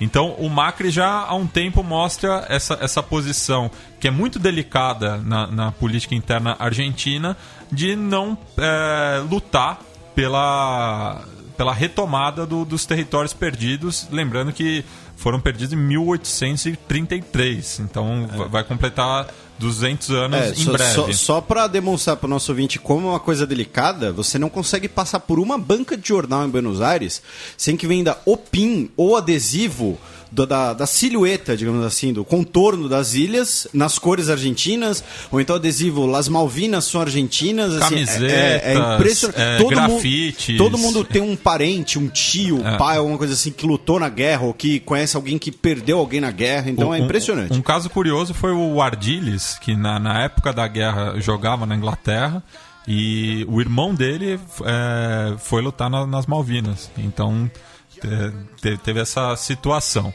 Enfim, então o Macri há bastante tempo já mostra que a questão das Malvinas não é importante na visão política dele, e ainda mais agora como presidente da Argentina. E tem uma notícia também dessa semana que a Argentina vai colocar em circulação duas novas moedas, né? Duas novas notas, cédulas do peso de 200 e 500 devido à inflação e à desvalorização da moeda. E nessas novas moedas, as Malvinas também foram, nessas duas novas notas, cédulas, as Malvinas foram retiradas em troca de animais da fauna argentina que estão em extinção, principalmente as baleias ali do Atlântico Sul. Então, isso prova que essa conversa entre o Macri e o Cameron, justamente, e a própria ida do Macri para Davos é muito mais para a agenda econômica da Argentina do que da política internacional. Voltando para a política interna, já que a gente estava falando da política externa da Argentina, Na política interna, muitos opositores estão reclamando de uma perseguição ideológica, principalmente a líder do grupo Tupac Amaru, ali na província de Jujuy, que, lembrando, foi uma das duas únicas províncias que no primeiro turno não teve vitória nem do Scioli nem do Macri. No caso, o Massa foi o vencedor em Jujuy. Então a Milagro Sola, que é uma das lideranças desse grupo de recorte peronista radical, e é deputada da província, está sendo perseguida, e até a casa dela foi invadida por policiais sem identificação. Lembrando que em Jujuy, o atual governador, que também foi eleito no último pleito, é aliado do Macri, enquanto que o último era ligado ao kirchnerismo. Também os trabalhadores da Arsat, lembrando, né, nessa situação de demissões em massa em diversos setores do poder público na Argentina. Então o Arsat, que é a empresa argentina de soluções satelitales, sociedade anônima, muitos trabalhadores foram demitidos e disseram que tá tendo uma caça às bruxas, assim, é uma perseguição ideológica pelas redes sociais. Então, diversos trabalhadores que mostram o seu posicionamento pró-kirchnerismo ou peronismo estão sendo demitidos. Essa acusação deles. Também teve a questão nesse quadro das demissões, e isso ficou encampado pela vice do Macri, a Gabriela Michetti, que era senadora também no último mandato dela. Muitos funcionários do Senado foram demitidos sob a acusação que eram nhoques, que é a gíria argentina para os funcionários fantasmas. Mas nessas demissões, que não foram calculadas, foi uma medida completamente arbitrária, apareceram muitos funcionários concursados através de leis de promoção das desigualdades. Eram decapacitados, né, deficientes, portadores de necessidades especiais, me corrigindo aqui. E para a recontratação desses funcionários, houve um novo decreto daqueles que eu já critiquei aqui no Xadrez Verbal, para a recontratação desses funcionários, e a oposição acusa a Michetti de não ter conduzido bem essa situação, porque ela, enquanto senadora, era uma das campeãs de ausência, né, de não comparecimento à Casa Legislativa. Toda essa questão aí, essa contradição, né, como colocamos no último programa e como você colocou hoje, do governo Macri, desse primeiro mês do governo Macri, como disse, tem um texto muito bom da Silvia Colombo na Folha. Ela é correspondente da Folha na Argentina, inclusive. Ela já participou do Conexão Sudaca, aqui na Central 3, né, o programa que conta também com o Matias. Que o governo Macri está liberalizando bastante a economia, né? Tanto que na última semana saiu a notícia de que agora as exportações argentinas quebraram recorde para o mês de janeiro, especialmente exportações de trigo para os Estados Unidos, para o mercado dos Estados Unidos, o que o governo Macri espera que com isso facilite a entrada de dólares no país e aí acabe diminuindo um pouco o preço do dólar. Teve também uma diminuição do preço dos carros, por uma diminuição tarifária também, de impostos. Ou seja, do ponto de vista econômico, está sendo um governo extremamente liberal e que pode render resultados, né, ou não. Mas, do ponto de vista político, você tem essa questão do autoritarismo, né, que inclusive é algo que ele criticava. A defesa do governo Macri diz que é porque ele não conta com o Congresso, então ele tem que contornar o Congresso, por assim dizer. O canetaço. Que é uma coisa, né, que a gente comentou, já aconteceu no Brasil também, né, as MPs, né, as medidas provisórias durante muito tempo tinham um pouco essa função. Esse caráter. E já que você citou o Conexão Sudaca, tem uma notícia para os fãs do futebol argentino também, que deve preocupá-los, que é relacionado ao Futebol para Todos, né, que era um programa um dos principais programas do governo Kirchner, não digo como um dos mais benéficos, mas era uma das meninas dos olhos do governo Kirchner, e como os ouvintes já sabem, o Macri ele se notabilizou como presidente do Boca Juniors, então como presidente ele também é outra acusação que ele está defendendo os interesses do Boca. Então a notícia de ontem que o Futebol para Todos não vai mais passar os jogos dos considerados 5 grandes, né? Boca, River, Independiente, Racing e São Lourenço, e estão sendo negociados para canais pagos. Então o futebol dessas equipes volta a ir para a mão do mercado, mas no caso o mercado pago, não é na rede aberta. E só para mostrar a mudança, né, na administração do Futebol para Todos, o Fernando Marim já tinha sido designado como o responsável por esse programa. E para os ouvintes mais entendedores da matéria do futebol argentino, o Fernando Marim ele ficou conhecido por ser o administrador do Racing quando o Racing teve que virar uma sociedade anônima. Então mostra aí a liberalização nesse quesito também, mas em favorecimento aos clubes grandes. Entendi. Que é, né, uma coisa que também acontece por aqui, né? Mas enfim, e um paralelo aqui interessante, só para encerrar esse bloco da Argentina, é curioso que eles vão fazer eles vão fazer com as notas a mesma coisa que o Brasil fez com as notas de real, né? Porque as notas de cruzeiro tinham símbolos da história do Brasil, símbolos pátrios, então intelectuais, né? E as notas do peso vai sair Evita, o Roca e as Malvinas, para entrar animais. Né? Que fica uma coisa mais neutra politicamente, por assim dizer.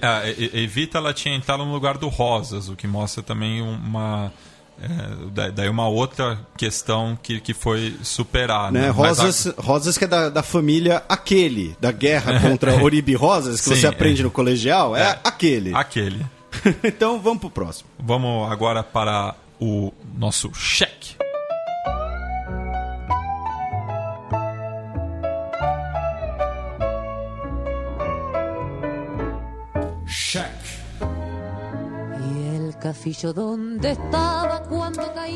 Bueno, temos duas notícias conflituosas no intervalo de um dia. Então, no dia 16 de janeiro, Estados Unidos e a União Europeia revogam sanções após Irã cumprir acordo nuclear. No dia seguinte, dia 17, Estados Unidos impõem sanções ao Irã após a libertação de presos. Então, eu coloquei isso no cheque justamente para a gente explicar rapidinho essa dualidade, embora o Irã já tenha sido assunto aqui no programa de hoje com o Guga Chakra, né, de forma muito mais elaborada. Mas o que aconteceu? O Irã cumpriu as exigências do programa do acordo nuclear com as potências, e por conta disso os Estados Unidos e a União Europeia revogaram as sanções, né? O acordo será fiscalizado pela Agência Internacional de Energia Atômica. Com essa revogação, calcula-se que o Irã vai poder entrar no mercado internacional, na economia internacional, com 100 bilhões de dólares em recursos iranianos descongelados, e também os Estados Unidos vão devolver ao Irã mais de 1,5 bilhão de dólares em dinheiro iraniano congelado por conta, olha só, da crise dos reféns de 79. Né, da embaixada inteira. Então, a presença iraniana na economia mundial tende a crescer. O chanceler iraniano deu declarações, inclusive, sobre parcerias econômicas com o Brasil, né, o Brasil que já há algum tempo tem tido boas relações com o Irã. Tivemos uma sessão surpresa, emergencial, como preferirem dizer, em Davos, no Fórum Econômico Mundial, apenas para o Irã. Por quê? Porque o Irã, agora, além de recuperar esses investimentos, o Irã é um país com uma população muito grande. E isso tem uma tradução em mercado internacional. Se chama mercado consumidor. né? Então é uma abertura de um mercado consumidor desse tamanho representa, obviamente, muito interesse para as empresas e para outros países. Só que no dia seguinte os Estados Unidos impuseram sanções, né? As manchetes foram essas, né? Estados Unidos impõe sanções ao Irã por conta de violação da proibição da ONU de testes com mísseis balísticos. O Irã violou essa proibição, só que essas segundas sanções, elas são a algumas empresas e indivíduos iranianos. Não é ao Estado iraniano, não é ao país do Irã, ou seja, são duas coisas de proporções completamente diferentes. Né? As novas sanções são localizadas, são focadas na questão do teste de míssil balístico e por isso miram aí algumas empresas e indivíduos. Parecido com as primeiras sanções que nós tivemos na crise da Crimeia, né? Que eram focadas apenas em alguns indivíduos russos. E isso foi feito depois de uma troca, de uma libertação de presos, né? O Obama foi bem maroto, né? Porque ele só assinou o negócio de sanção depois que ele recebeu a notícia de que o avião com os americanos que estavam presos no Irã decolou de Teherã. Então, os Estados Unidos libertou presos iranianos e, em troca, 4 americanos que estavam sob custódia do Irã foram também libertados pelo Irã, foram enviados a uma base militar dos Estados Unidos na Alemanha. Lembrando que a Alemanha, durante muito tempo, foi a região do globo em que você tinha mais militares americanos por conta da Guerra Fria. Um deles, talvez o mais conhecido, era o Jason Rezaian, que era jornalista do Washington Post, foi preso com a acusação de ser espião no Irã. E o outro, também, que foi um caso um pouco mais midiático, foi um pastor, o Saed Abedini, que teria sido preso sob a acusação de conspirar contra o regime pelas suas atividades religiosas. Então nós tivemos essa troca de prisioneiros que marca ainda mais. No caso do Rezaian, ele estava desde julho de 2014 em poder do Irã, ou seja, 1 ano e meio, basicamente. Então essa troca de prisioneiros, e semana passada nós também tivemos aquela libertação dos marinheiros americanos que estavam inadvertidamente em águas soberanas iranianas. Com essa troca de prisioneiros nós tivemos a concretização, por assim dizer, do último elemento desse grande acordo que reinsere o Irã na economia internacional, reinsere o Irã na ordem internacional, vai poder retomar suas exportações de petróleo, em 5 anos vai poder retomar suas compras de armamentos, né, algo que a Arábia Saudita não fica muito agradada. E, só para encerrar, né, vai ser o cheque mais curto de todos os programas, até porque, né, como eu disse, conversamos disso bastante com o Guga Chakra. O Netanyahu disse que Israel vigiará se o Irã vai cumprir os termos do acordo nuclear. Lembrando que Israel não faz parte do acordo nuclear, muito em conta da intransigência, hoje está complicado, do Netanyahu, né, que era totalmente contra o acordo. Então ele disse que Israel se manterá vigilante, que poderá tomar ações e tal, mas quem vai realmente vigiar o acordo é a Agência Internacional de Energia Atômica e os estados signatários do acordo, basicamente as potências mundiais, a Europa e o Irã como a outra parte. Então, só para esclarecer essa questão das duas sanções em questão de 2 dias, são coisas bem diferentes. Uma em relação a empresas e indivíduos e as que foram levantadas em relação ao próprio Estado iraniano em um montante muito maior, tanto de dinheiro quanto de possibilidades. Bueno, vamos passar para o nosso segundo bloco do Giro de Notícias.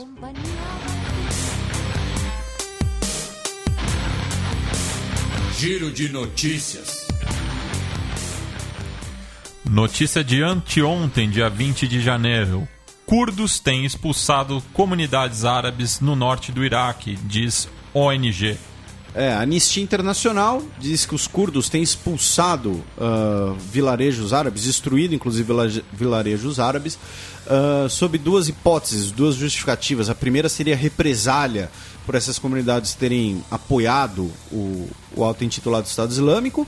E a segunda hipótese é porque algumas dessas regiões elas eram originalmente habitadas por curdos.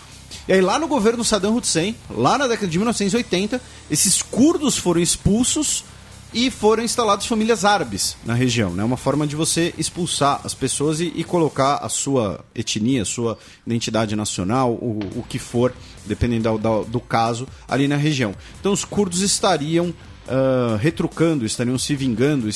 Os curdos obviamente se defendem, disse que essa destruição não foi deliberada, não foi uma vingança, foi uma consequência da guerra, é uma questão ali do contexto da guerra.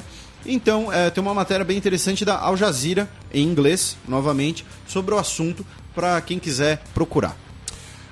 Do Oriente Médio vamos para o Caribe, 2 notícias de ontem. Em meio a protestos violentos, Senado do Haiti aprova suspender pleito. E só para constar, antes da gente falar do Haiti, meu bom Matias, esses dias também, só para registrar, né, assim como nós registramos quando, por exemplo, teve o caso de Palmira, o mais antigo mosteiro cristão do Iraque foi destruído, o mosteiro de Santo Elias, que tinha 1.400 anos, foi destruído pelo auto-intitulado Estado Islâmico, né? E aqui é uma questão que é muito importante colocar, óbvio, as pessoas muitas vezes vão usar proselitismo religioso, mas você não precisa ser cristão para se indignar com a destruição de um patrimônio cristão, você não precisa ser muçulmano para você se indignar com a destruição do patrimônio deles, você não precisa ser judeu nem nada, né? Assim como você não precisa ser cristão para querer visitar o Santo Sepulcro, ou islâmico para querer visitar o Domo da Rocha, alguma coisa assim. Então é um patrimônio da humanidade e esse tipo de coisa não pode ser tolerado em nenhuma circunstância. É mais um motivo, muitas vezes, que causa mais repulsa ainda a eles. Agora vamos para o Caribe, depois desse adendo.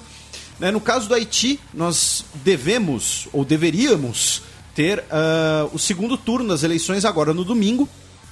Porém, o Senado haitiano pediu a suspensão disso, quem decide é a Justiça Eleitoral, sob a acusação de que o primeiro turno teria sido fraudado. Inclusive o Instituto Brasileiro presente no Haiti, lembrando que o Brasil tem uma grande presença no Haiti, não apenas militar, disse que 89% dos entrevistados em uma pesquisa recente acreditaram que o primeiro turno não foi limpo. Então nós temos essa grande acusação de fraude eleitoral no Haiti, mesmo com a presença de observadores internacionais. Então temos que ver como é que vai ser isso. E justamente essa onda de violência, partindo na questão das tropas, o general brasileiro Ajax Porto Pinheiro, que é comandante das tropas da ONU no país, lembrando que o comandante da MINUSTAH é um brasileiro, até a retirada brasileira do país, ele está obviamente preocupado com esse aumento de incidentes de violência, especialmente na capital do país, porque teria as gangues ligadas a cada partido, e disse que isso pode comprometer tanto o aparato policial do Haiti quanto a própria realização das eleições. Então vamos ver como vai ser o Haiti. Do Haiti para a Venezuela, na qual a Suprema Corte dá aval a decreto de emergência econômica. Nós tivemos aqui a situação na Venezuela, que comentamos no programa passado, e a Suprema Corte autorizou, lembrando que nós temos também um problema institucional na Venezuela, já que o Executivo e o Legislativo não estão falando o mesmo idioma. Segundo o Clóvis Rossi, inclusive, uma coluna sua recente chamada Diálogo e os Sabres, que é um termo histórico, o ruído dos sabres, que é muito comum na nossa América Latina, ele disse que algumas fontes dizem que os militares que convenceram Maduro a aceitar a nova Assembleia Legislativa na mão da oposição. O Maduro estava disposto a todas aquelas atitudes, com o perdão do trocadilho que costumamos fazer aqui, aquelas atitudes imaturas, e o aparato militar venezuelano, ou seja, o exército venezuelano, teria convencido ele do contrário. Não se sabe como os termos desse convencimento. E para constar, o Hollande também declarou uma emergência econômica na França, por conta de questão, inclusive, do fechamento das fronteiras, que nós tivemos recentemente por conta dos atentados terroristas, e ele fez isso durante Davos, Então, ou seja, justamente para ter um pouco mais de impacto midiático, e a gente vai discutir essas questões aí de economias em emergência, a queda do preço do petróleo, quando falarmos mais de Davos. E o nosso ouvinte, Thiago Lourenço, também pediu para a gente lembrar que o rublo na Rússia caiu para o mínimo histórico face ao dólar. Então, a a crise é... E se você for ver, são países, muitas vezes, no caso, por exemplo, da Venezuela, Arábia Saudita, Rússia, tudo Brasil... ligado à baixa do petróleo. A baixa de petróleo, a baixa de commodity, né? Porque a China cai, a China compra menos commodity, e quem vende commodity se ferra, o preço do petróleo cai. Então é um grande dominó. A culpa é da China, no fim das contas. É sempre. A culpa é da China. Notícia de hoje, breaking news. Exigência de monitoramento fez Brasil não aceitar presos de Guantánamo. Foi uma matéria da Folha, da Patrícia Campos Melo. Teria sido uma informação apurada por ela. Né? Vários países aceitaram os presos de Guantánamo, né? O caso mais conhecido talvez tenha sido o Uruguai, né? Falamos disso aqui recentemente. E o Brasil teria sido sondado pelo Departamento de Estado dos Estados Unidos para receber prisioneiros da prisão de Guantánamo. Só que o Brasil recusou, já que eles teriam que ser vigiados aqui em conjunto com a inteligência americana. E aí o Brasil, temendo que as exigências poderiam violar os direitos dos próprios ex-prisioneiros, poderia inclusive violar, ter conflito com a lei de refugiados do Brasil. Então aí o diálogo não foi para frente, as conversas não foram para frente. Aí depois nós tivemos ainda a questão do episódio da NSA, né, o celular da Dilma espionado, né? Então o Brasil acabou não recebendo prisioneiros de Guantánamo. Bem, em uma semana dura para o jornalismo, entendedores entenderão, vamos passar o menino Neymar, deixar quieto. Não tem menino Neymar essa semana. Não tem menino Neymar essa semana, já foi bastante difícil. Para quem não sabe, inclusive tem gente que perguntou, já que felizmente, né, temos novos ouvintes sempre. O menino Neymar é um prêmio que nós damos quando a imprensa brasileira comete barrigadas quando fala de política internacional, já que a imprensa ela fala do Instagram do Neymar, né, o principal assunto da imprensa brasileira nos últimos tempos. Então vamos passar para os peões da semana.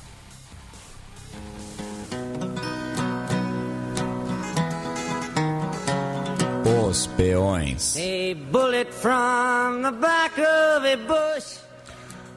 Bem, o peão isolado da semana é isolado geograficamente também, porque essa mulher fica lá no Alasca, longe de tudo, e as posições dela são bastante... tem que ser isoladas também. O peão isolado da semana vai passar a Palin, como preferirem. Se você... Sarah Palin, que fez um comício para declarar apoio ao Donald Trump. E, enfim, e seria um stand-up muito engraçado, né? Se não fosse, né? A melhor Sarah Palin é a Tina Fey. É a Tina Fey, né? Até hoje é a Tina Fey. Mas, enfim, ela com um discurso, assim, meio antiquado até, né? O Donald Trump não vai pedir desculpas por ser dos Estados Unidos. Posso ouvir um aleluia. Enfim, foi uma coisa bem bizarra. Uma pregação. E, pra variar, pessoas que estavam no comício e abriram a boca em direção contrária foram expulsos do comício. Então tá aí o peão isolado da semana. E falando em Trump também, né? Essa semana foi... Ele é bastante midiático, né? Então, duas rapidinhas, né? A primeira foi o parlamento britânico, né? Discutindo se o Trump devia ser ou não banido do Reino Unido, já que uma moção, uma petição, na verdade, assinada por mais de 570 mil britânicos, muitos deles de origem muçulmana, lembrando das comunidades paquistanesas e nigerianas que ali estão, assinaram isso para querer banir o Donald Trump e acaba sendo uma ironia reversa, né? Já que ele tem ascendência escocesa, então faz parte do Reino Unido, mas não querem ele pisando por lá. E a sessão do parlamento é hilária. Não, e teve parlamentar que defendeu a ideia. Sim. Não, e tanto dos conservadores quanto dos trabalhistas. Então mostra que o Donald Trump é a persona não grata no Reino Unido. E a outra, falando novamente do Donald Trump, um vídeo ficou viralizado pelo The Independent, no qual eles fazem o quote, né? Donald Trump, Freedom Girls will make you proud to be British. Então fala de um vídeo de um comício do Trump. Que é umas meninas fazendo uma coreografia e uma musiquinha. Assim, nem os Simpsons pensariam numa coisa tão genial quanto essa. Então, Num pacote aí, Sarah Palin e Donald Trump, os peões isolados da semana. Mas quem se promoveu essa semana foi... O peão promovido da semana vai para a rainha Rania Al Abdullah, rainha da Jordânia, que encomendou uma charge criticando a charge do Charlie Hebdo, que falamos aqui, do garoto curdo morto na praia, né, em que a charge pega a ideia da charge do Charlie Hebdo, né, o que o menino se tornaria quando crescesse na Europa, e aí ele cresce e se torna um professor, um médico e tal. A rainha, ela fez várias críticas, inclusive o Charlie Hebdo, e no caso ainda específico do fato dela ser a rainha da Jordânia, deixa isso muito menos midiático e hipócrita do que algumas pessoas podem dizer, porque a Jordânia é certamente o país do Oriente Médio que mais recebeu refugiados sírios e da guerra na Síria, inclusive muitos que vêm para o Brasil vêm pela Jordânia. Então a Jordânia tem realmente cumprido o seu papel, e a Jordânia tem problemas, por exemplo, de abastecimento de água, já que a Jordânia é um país extremamente desértico. Então tá aí o peão promovido para a rainha Rania Al Abdullah da Jordânia, que se vocês inclusive jogarem no Google Imagens, vocês vão ver que, por exemplo, ela sequer cobre os cabelos, ela tem uma apresentação bem ocidental, por assim dizer, bem... Então, enfim, tá aí, só comentando, né, caso joguem no Google Imagens para ver quem é, alguma coisa assim. Então tá aí o peão promovido da semana. Vamos passar agora para as dicas culturais no encerramento do programa. DJ Monster, The Almighty, DJ Monster. The time has come. Sétimo selo.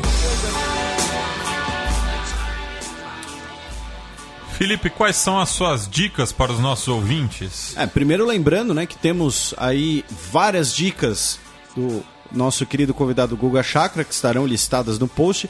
Inclusive, né, vocês viram, assistam jogos, os clássicos de Istambul, né, que é cultural, é uma questão cultural também. A minha dica do sétimo selo dessa semana é o filme Casa Nova, Revolução, que tem esse nome no Brasil. O nome original dele seria uma tradução do francês, A Noite de Varennes, né, que é um incidente quando o rei da França foi pego fugindo da Revolução Francesa, e aí inventaram que ele estava vestido de roupas de mulheres, estava disfarçado como camareira e tal. E é uma história fictícia da carruagem que vai atrás, com o Casanova e outros personagens históricos, né? Então é um filme bastante interessante. E é uma homenagem ao Ettore Scola, diretor italiano, que teve muitos trabalhos com a Sofia Loren e com o Mastroianni, que faleceu essa semana, morreu essa semana.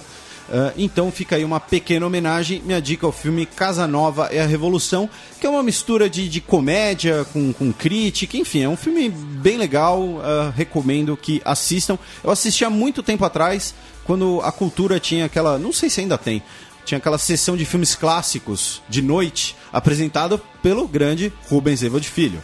Então tá aí minha dica.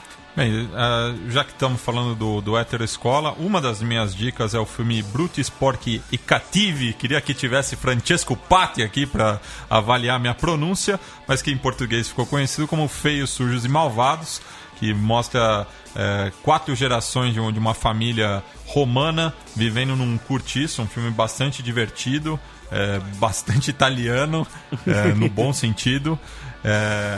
Eu tenho uma dica gastronômica também essa semana, que é o restaurante que abriu aí durante a minha ausência, que é o Al Jania, restaurante de comida árabe tocado por refugiados aqui em São Paulo.